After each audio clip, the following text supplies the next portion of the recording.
விஜயை போலவே அஜித்தும் கட்சி தொடங்குவார்.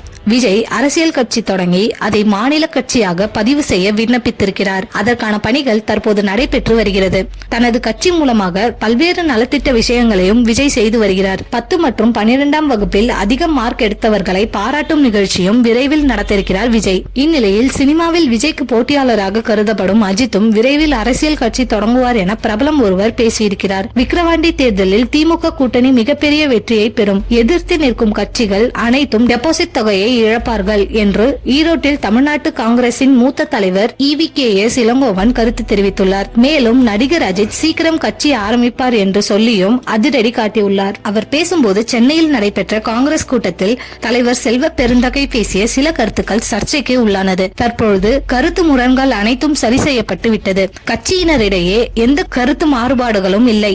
காங்கிரஸ் திமுக கூட்டணி தொடரும். விஜய் கட்சி ஆரம்பித்தது குறித்து கேட்டபோது ஆரம்பத்தில் விஜய் கட்சி ஆரம்பிக்க மாட்டார் என்று சொல்லப்பட்டது. ஆனால் இப்போது அவர் ஆரம்பித்து விட்டார். அதே போல அஜித்தும் சீக்கிரம் ஆரம்பித்து விடுவார் என அவர் பேசியிருக்கிறார்.